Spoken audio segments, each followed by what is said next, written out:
The flashlight trembles as it slices through the darkness beneath the wooden house. Milo, a small brown dog, presses against the foundation wall, eyes wide with fear. Across from him, a shadowed shape coils, scales glinting faintly in the beam. Something long, powerful, and watchful. 18 inches separate life from whatever waits in the shadows. Milo whimpers, paw twitching. The air seems to thrum with menace. A hit's cut through the crawl space, vibrating through the wooden floor. The rescue team leader freezes, metal hook poised. Every instinct screams that one wrong move could change everything. Above, the villagers hold their breath. 9-year-old Aaron grips the porch railing, tears streaking his dirt-stained cheeks. "Please, don't let him die," he whispers, voice barely audible. The words float in the air, fragile and urgent, as if even sound could be dangerous here. Dust drifts from the beam, falling slowly into the narrow beam of light. Shadows twist across walls, hiding shapes just beyond vision. The rescuer shifts, heart hammering, aware that something in this tight, dark space is watching, calculating. In villages like this one, dogs are more than companions. They are family, guardians, witnesses to the world's quiet dangers. And tonight, that world feels impossibly close. A single breath stretches. The air is heavy with tension, thick as smoke. Tiny sounds, the scrape of a paw, a hiss, the whisper of the wind echo like warnings. And then the question hangs, unspoken but impossible to ignore. How far would you go, crawling into darkness, to face what waits unseen? Share it in the comments and don't forget to subscribe.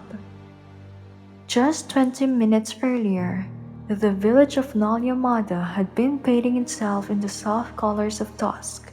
Children kicked a deflated soccer ball between narrow houses, their laughter echoing across the dirt lanes. Grandmothers called from doorways, voices warm with routine. Chickens scattered at the sudden shadow of dogs chasing invisible prey. In the air, carried the comforting scent of wood smoke and curry leaves, settling over everything like a familiar blanket. Aaron sat on his family's front steps, breaking apart leftover chapati for Milo. The golden brown dog sat patiently, tail wagging, eyes locked on each fallen crumb. They had found each other 2 years ago, Milo abandoned, starving, and small enough to fit in the palm of Aaron's hand. Aaron had begged his parents to let him keep the dog, promising to share his own food and promising that Milo would be safe. "You and me, right, boy?" Aaron whispered, scratching behind Milo's ears. The dog leaned into the touch, devotion shining in every wag of his tail. The last rays of sunlight painted the wooden house in gold, and for a moment the world felt small, simple, and safe. Then Milo stiffened, his eyes pricked, head tilting. Something stirred near the side of the house. Maybe a rat, maybe a lizard, maybe something else. Before Aaron could stop him, Milo bounced off the porch, paws kicking up dust, disappearing around the corner. "Milo!" Aaron called, but the sound seemed swallowed by the evening. He waited, straining for the familiar slap of paws or the bark that meant his best friend had found a prize. Instead, a whimper reached him, faint, desperate, unlike anything Milo had ever made before. Aaron's bare feet pounded the packed earth as he ran towards the sound. It came from beneath the house, from the crawl space where the wooden structure rose on concrete blocks. Dropping to his knees, he pressed his face close to the opening. "Milo?" he whispered. Two shapes moved in the half-light, frozen in a terrible stillness. Milo pressed against the far wall, trembling, and between him and freedom, a long coiled shadow with hood flaring, a head weaving back and forth like a deadly pendulum. Aaron's scream shattered the peaceful evening. "Help! Somebody help!" His voice cracked as he scrambled backward. Eyes fixed on the coiled snakes writhing in the crawl space. Windows opened. Doors slammed. Neighbors poured out, shouting a mix of fear and advice. "Don't go near it! Call the snake catchers! Get the boy back!" Mrs. Reddy, standing next door, fumbled for her phone, hands shaking. She'd heard of a rescue team in the nearby town, men who risked their lives removing snakes from homes. The thought of waiting made her chest tighten. "Please come quickly," she pleaded into the phone. "It's a cobra, big one, and there's a dog trapped." 20 minutes. That was all they could give. 20 minutes for a 9-year-old to watch his best friend face something that could strike without warning. 20 minutes for the unknown to decide. By the time motorcycle headlights cut through the darkness, silence had fallen beneath the house. Milo's whimpering had stopped, and in the animal kingdom, silence is rarely a good sign. The rescue team killed their engine, the sudden silence settling over the village like a warning. Ravi and Kumar stepped forward, two men in their 40s carrying a canvas bag of hooks, tongs, and cloth sacks. No protective suit, no high-tech gear, just decades of experience and steady hands that had stared death in the face more times than either could count.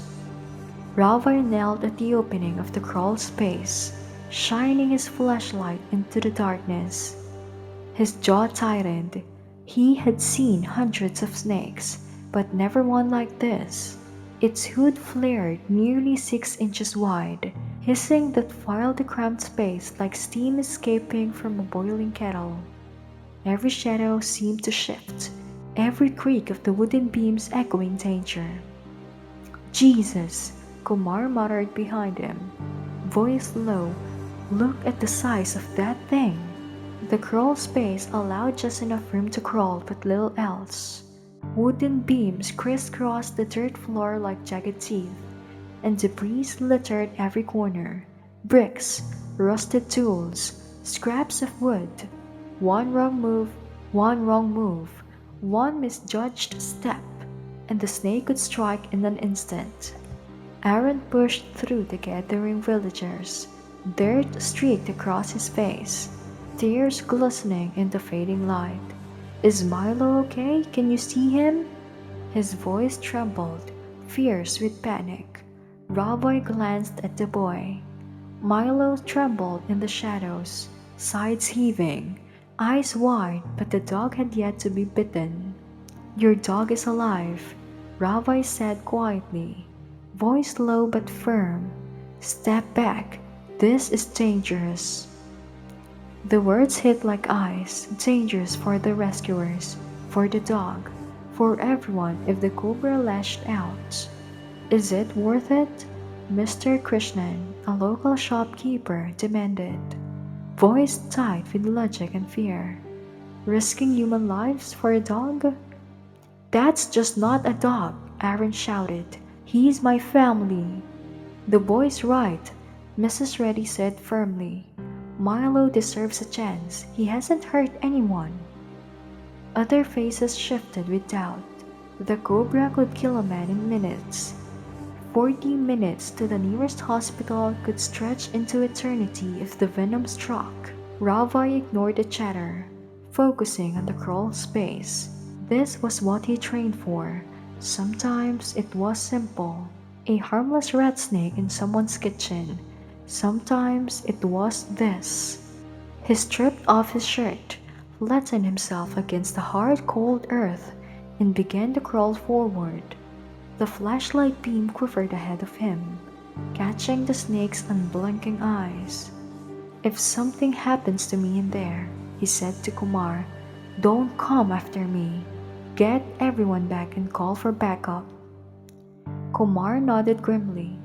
They both understood the stakes: cramped space, limited mobility, venom that worked faster than any rescue could intervene. 3 feet from the entrance, dust stirred with each careful movement, tiny particles drifting in the beam. The cobra's tongue flicked, tasting the air, testing him. 2 feet, its head swayed hypnotically, body coiled tight. Ravi could hear the scrape of his scales over debris, a metallic whisper that made his pulse spike. 1 foot. The patterns on its scales were intricate, almost intelligent, as if the snake recognized the intruder's intent. Every muscle in Ravi's body tensed. The hook felt impossibly heavy, every second stretching like a rope ready to snap. A sudden rustle to his left. A brick shifted beneath the weight of unseen debris. The cobra twitched, hissing sharper. A warning shot that reverberated against the wooden beams. Ravi froze. Tiny particles of dust floated in the air like sparks. Behind him, Aaron's ragged breaths cut through the night. Villagers whispered prayers. The air was thick, oppressive, each heartbeat loud enough to echo in the crawl space. Ravi inched closer, just inches from Milo. The dog's brown eyes reflected fear, confusion, and an unspoken plea. The cobra's hood flared again, and the heat from its coiled body pressed into the narrow space like a living wall. Ravi adjusted his grip, feeling the weight of every second. One wrong twitch, one miscalculation, and the venom would strike faster than he could react. Every sense sharpened: the hiss, the smell of dust and damp earth, the scrape of scales on wood. His heart pounded. He had to be patient, precise. The cobra's intelligence was evident, every movement calculated, every pause deliberate. The tiniest sound could provoke it. In that moment, the scene became a test of courage, experience, and nerves. The line between life and death was thinner than the beam of his flashlight. 1 inch at a time, one measured movement, one silent prayer at a time, Ravi advanced. The villagers watched, frozen. Aaron's hands clenched the dirt beneath him. Behind the calm exterior, Ravi felt the weight of every decision, the responsibility of every life in that small, suffocating space. One misstep, and there would be no turning back. And still, inch by inch, he moved closer to the creature, to the dog, to the impossible. The world contracted to the space of a single heartbeat. Ravi's pulse thundered in his ears as he pressed forward, the hook trembling in his hand. Inches from his face, the cobra's head swayed like a deadly pendulum. Hood flared, fangs bared in a silent challenge. Heat radiated off its coiled body, filling the narrow crawl space with menace. Behind him, Kumar crouched at the opening, hook poised, muscle coiled like springs, ready to assist or, if the worst happened, to pull his partner's body out. The villagers had gone still, silence heavy and tense. Aaron, frozen in the packed earth, barely breathed, eyes wide with terror and hope. Ravi exhaled slowly, one move at a time. Every inch mattered. He extended the hook towards the cobra's midsection. Simple in theory, impossible in practice. Pin the head, control the body, guide it away from the dog. The moment steel touched the scales, the snake erupted. Fangs clicked against metal, striking faster than thought. Ravi jerked back, scraping his shoulders against the low beams. Dust rose in motes swirling like sparks in the flashlight beam. For a heartbeat, the cobra paused, measuring its prey. Easy, Ravi whispered, more to steady himself than to warm the snake. He tried again from a different angle. Another strike missed by inches. Milo pressed deeper into the corner, whining softly, a sound that cut through Ravi's focus like a knife. The dog seemed to understand that its fate hung in the balance of his deadly chess game. Kumar leaned closer. Ravi, I can't get a second hook. Distracted while you... No, Ravi hissed. Too crowded. One wrong move, we're both dead. But then, a spark of strategy struck. Distraction. Timing. If he could divert the cobra's attention just long enough. Kumar, he whispered, voice taut. Tap the side of the foundation, hard when I say now. Kumar nodded, fists trembling, and pressed against the concrete block. Ravi's breath shortened, inches away from the dog. He steadied the hook, eyes locked on the snake's glinting scales. He could feel every muscle in the beast coiled like a spring, ready to strike at the slightest provocation. Now, he shouted. A fist slammed against the concrete. The sound reverberated through the crawl space like a gunshot. The cobra's head snapped towards the noise, just for a split second. That split second was everything. Ravi lunged, bare hands extended, fingers closing around Milo's collar. The dog struggled, pressed against coils of danger. The cobra whipped back, fangs flashing, snapping closer than his forearm. Dust stung Ravi's eyes, sweat ran down his brow, but his grip did not falter. Milo was his focus. Life was his focus. Ravi yanked the dog backward. The cobra struck empty air, fangs grazing fabric. A metallic scrape that made his stomach knot. He stumbled, dragging Milo towards the opening. Behind them, the debris shifted, dust clouds rising. A brick loosened by the struggle teetered above, threatening to tumble. Got him, Ravi shouted, voices raw with relief. Kumar snatched Milo and pulled him to safety. The villagers erupted to cheers, cries, and laughter, faces lit by the motorcycle headlights, reflecting hope in the dusty air. Aaron collapsed, wrapping his arms around Milo, burying his face in fur, tears streaking both faces. But the celebration was premature. Ravi was still inside the crawl space, heart hammering, hook lost. The cobra coiled between him and freedom, hoods flaring, eyes unblinking, focused entirely on the man who had just taken its cornered prey. The narrow beams of light cut across its scales, reflecting in patterns that made it seem almost alive, almost thinking. Time slowed, every breath, every heartbeat stretched.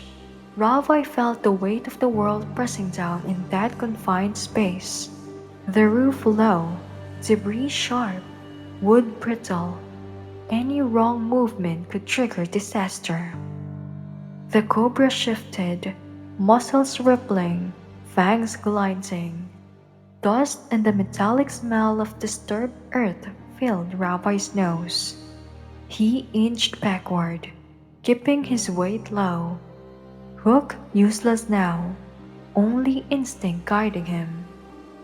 Milo's whimper echoed in his mind, a tether to the outside, a reminder of why he could not fail. He could hear the soft scrape of scales against dirt, the slight vibrations of the floorboards, the whispered prayer of Aaron and the villagers above. Ravi reached a beam, bracing himself. The cobra lunged, fangs aimed at his arm. Reflex, muscle memory, and desperation fused. He twisted, letting the strike graze air, missing by millimeters. Dust rose in a cloud, vision blurred, heart hammering. He scanned for another route, any opening, any weak spots in the snake's coiled body. The air was thick, every sound amplified, a clink of debris, a faint hiss, the scrape of scales. Ravi's mind sharpened. He felt fear, but more than fear, focus, strategy. The calm in the chaos that only decades of training could forge. And still, the Cobra was patient, poised, waiting for him to make a mistake. The crawl space seemed smaller now, every shadow a threat. Ravi's muscles screamed, adrenaline coursing through every fiber.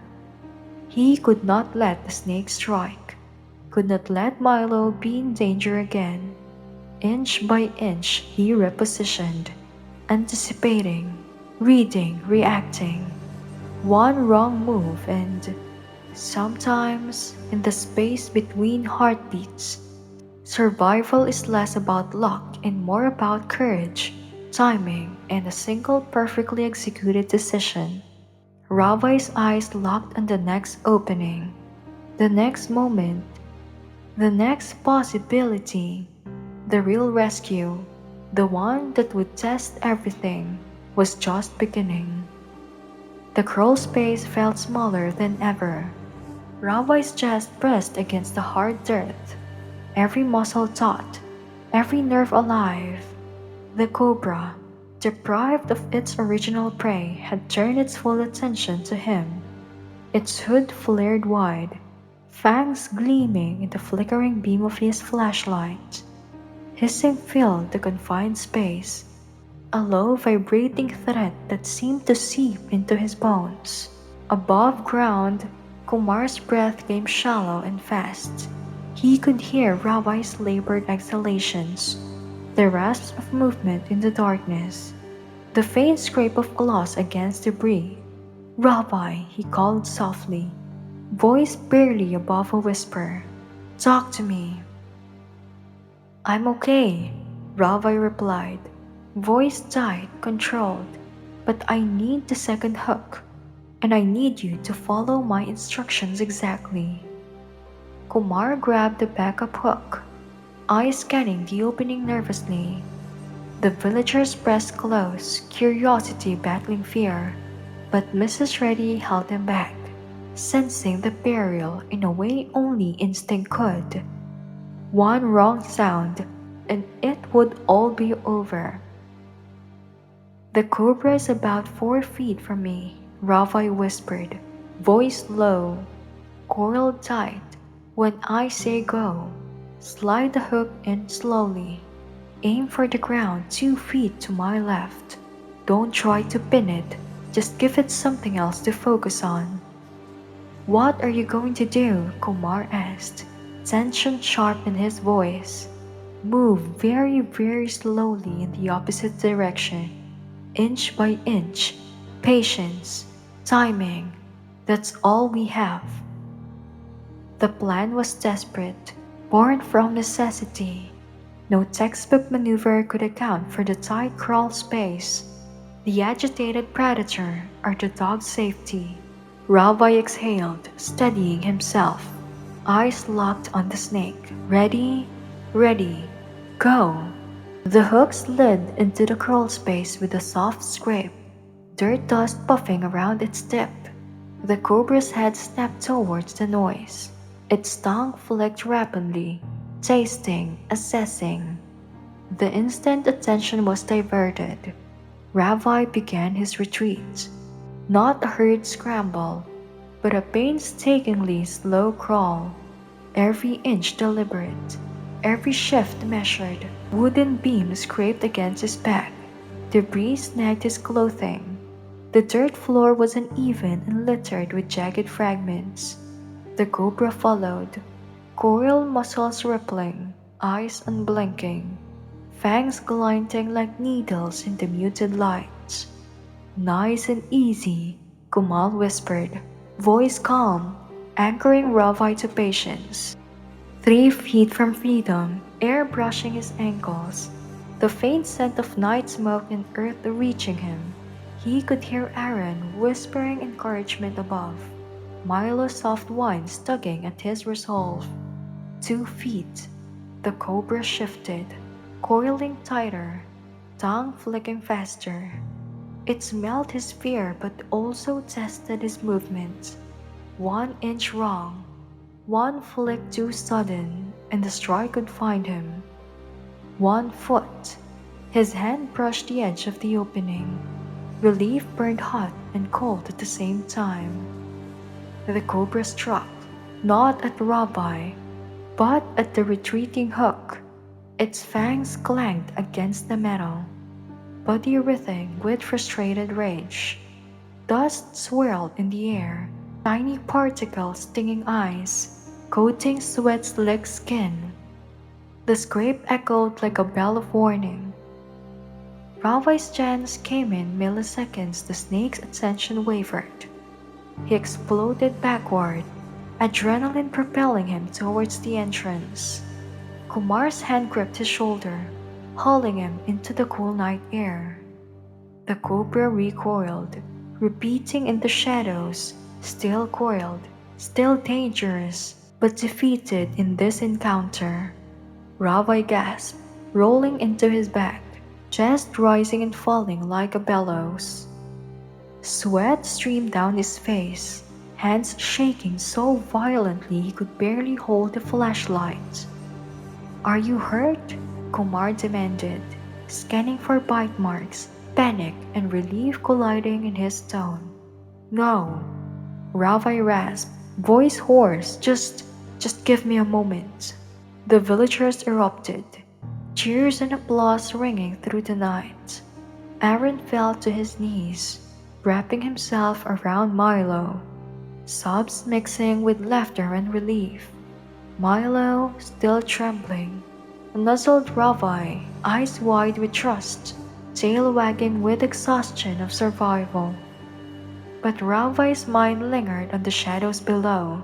The cobra, though retreating, remained a threat until secured. Every inch of the crawl space was a reminder that danger lingered where visibility failed. "We're not done yet," Ravi said, pushing himself to his feet, muscles trembling but resolve firm. "We still have to get the snake out safely."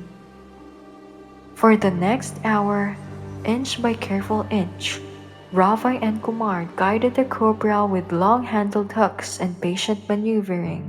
The snake, exhausted from its own rage, offered minimal resistance.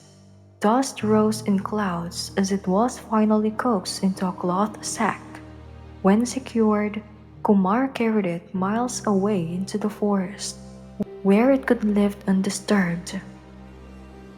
Only then did Ravi allow himself to breathe fully, the adrenaline fading into a trembling exhaustion that left him both elated and utterly spent.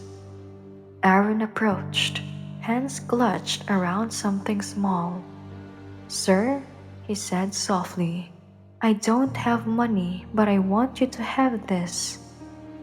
He handed over a rough-hewn wooden carving of a dog, lovingly shaped, imperfect, but full of meaning. Rabbi took it, throat tight. "This is worth more than money, son. Thank you." As the motorcycles disappeared into the night, the village returned to quiet, but the story of courage, fear, and triumph would echo for generations. For Aaron and Milo, the night had been one of terror, and one that proved love and bravery could overcome even the most dangerous of challenges. Even as the dust settled, Ravi knew heroism was measured not just by survival, but by courage to face the darkness and to bring others back into the light. Dawn spilled over Nalyamada, golden light streaking across the rooftops and catching the dust still clinging to Milo's fur. The dog pressed close to Aaron's side, tail thumping against the wooden porch in a rhythm that matched the boy's own heartbeats. For a moment, it felt as though the world had paused, honoring the night that had passed, the darkness they had survived. Word of the rescue had already spread, whispers and messages carrying the tale to neighboring villages. But for Aaron, the story wasn't about gossip. It was about Milo and the men who had crawled into the shadows to bring him back. "You're not leaving my side today," Aaron whispered, scratching behind Milo's ears. The dog leaned into him, eyes bright, as if he understood every word. "Maybe not ever again." His mother appeared, carrying a length of bright red silk. Without a word, she tied it around Milo's neck like a badge of honor. Sunlight struck it, making the fabric glow, a symbol of survival and protection. "Red is for protection," she explained, her voice carrying the weight of the fear she had felt. "And for survival, he earned it." Neighbors trickled onto the porch, drawn by curiosity and concern. Children who had played soccer near the crawl space the night before now stared at it with wide-eyed caution. Parents inspected foundations, imagining what might hide in the shadows. Mrs. Reddy collected a small sum for the rescue team, explaining that it wasn't the money, it was gratitude. Even Mr. Krishnan, the shopkeeper who had questioned when risking lives for a dog was worth it, appeared carrying a small bag of treats. "For Milo," he muttered, looking away. I was wrong. Family is family." The afternoon brought a reporter, camera in hand, snapping photos of Milo glowing red cloth and Aaron's solemn expression. "Why do you think they risk so much for him?" she asked. Aaron's young face scrunched in thought. "Because love doesn't have boundaries," he said finally. "Milo loves me, I love him. When someone you care about is in trouble, you don't ask if they're worth saving, you just save them." Even as the reporter scribbled notes, the boy's words hung in the air. The true story wasn't in the photographs or the quotes. It was in the bond, the quiet courage, the heartbeat of a community that had watched, waited, and cheered in silence. 3 days later, Ravi received a call that changed his perspective. A wildlife conservation organization wanted him and Kumar on staff, offering better equipment, pay, and support. "We need people like you," the caller said. "People who understand that every life has value, no matter how small." Ravi agreed, but only on one condition. The organization would fund village education programs on how to coexist safely with snakes and other wildlife. "Prevention is better than rescue," he explained. "If we can stop these situations before they happen, everyone benefits, humans and animals alike." Months later, asked why he risked everything for a dog, Ravi's answer was simple, almost quiet. To that boy, that dog wasn't just a pet. It was family. Family is worth everything. But more than that, we are all connected. When we choose compassion over indifference, when we crawl into darkness to bring someone back into the light, we're not just saving them, we're saving something essential in ourselves. The story traveled far beyond Nalyamado, appearing in newspapers and on social media. Yet, its deepest impact lives in small moments. Aaron, confident that help arrives when it matters most. Milo, wearing his red silk like armor. Villagers learning that heroism doesn't require fame, only courage and care. Years later, as Aaron and a graying Milo sat on the same porch at sunset, dust motes dancing in golden light, the memory of that night lingered. The crawl space beneath the house was quiet, but their hearts remembered. Darkness had almost claimed them, But strangers became heroes. A community chose love over fear, and an ordinary boy learned that some bonds are stronger than death itself. In Nalyamada, the story became a quiet legend, a reminder that courage is contagious, compassion has no boundaries, and everyday heroes are often the ones willing to crawl into darkness so someone else can see the light. Everyday heroes are all around us.